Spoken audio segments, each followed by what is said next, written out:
Thank you. Yes.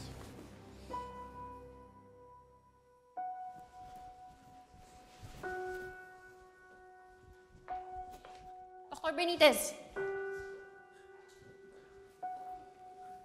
Anong ginagawa mo dito? Nagsisisi ka na dahil nireject mo ako? I am just here for work. Nakiusap si Doc Ray sa akin na puntahan ko siya regarding dun sa pasyenteng na-operahan ko.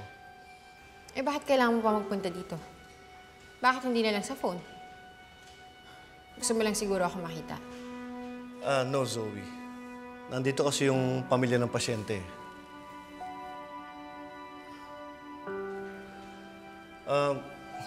If you have time, pwede tayo magkape. Sorry, busy ako. And I won't waste my free time with you.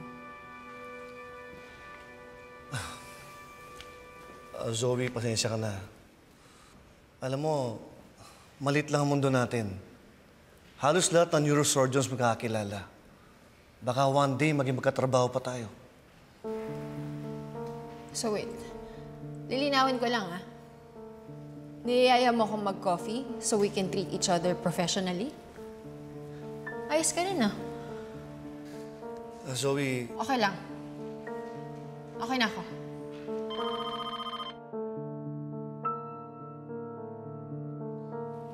Yes. Hello, anak. Oo, naimis na kita. Oo naman. Hindi ko makakalimutan yun. Oo, pupuntahan kita dyan. Soon. I miss you, nak. I love you. Bye-bye.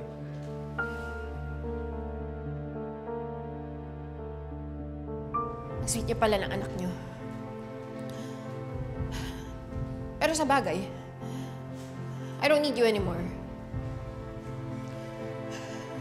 Gising na yung daddy ko from coma, and he will fully recover soon.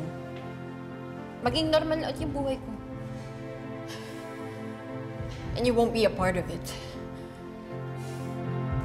Paano kung malaman niya? He won't. Paano kung di kanya matanggap? Matatanggap niya ako. Matatanggap niya ako. Dahil mabait ang daddy ko. At mahal niya ako. Hindi katulad mo.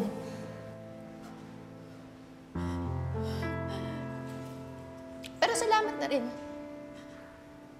I owe you my existence, but not my life.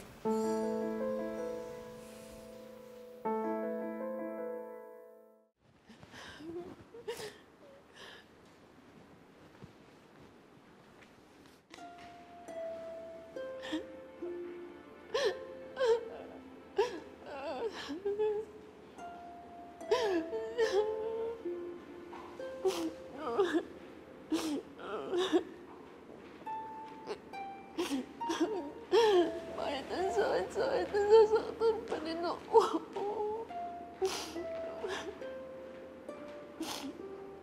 Bakit ganito?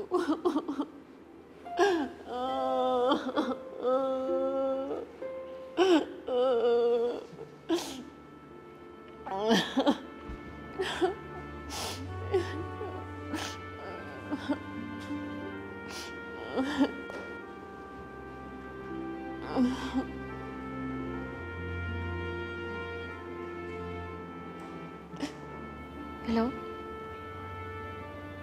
May ginagawa ka ba? Si Zoe kasi parang kailangan niya ng kausap. Puntahan mo siya dito.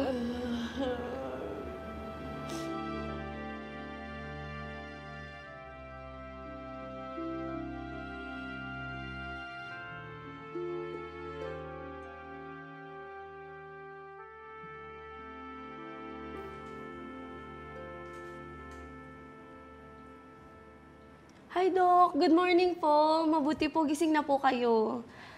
Doc, binalik po pala namin kayo dito kanina kasi tumaas po yung BP nyo. Pero ngayon po, nag-normal na po. Thank you. Doc, kinakamusta po pala kayo ni Fidel? Fidel?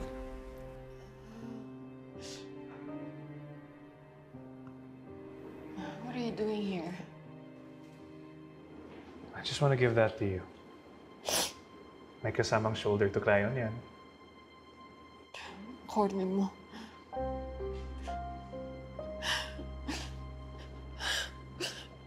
corny. Pero nandito ako para sa'yo. Come on, tell me. Si Annalyn bang dahilan? Bakit ko naman iiyakan yun? I hate her. You hate her, yet she cares for you. Did you know, tinawagan niya ako para lapitan ka at damayan ka? Talaga lang, ha? So, napilitan ka lang puntahan ako. Sige na nga. Zoe, wait! I want to be here for you. I asked Annalyn, bakit hindi na lang siyang lumapit sa'yo? Ang sabi niya sa akin, lalo ka lang daw maiinis.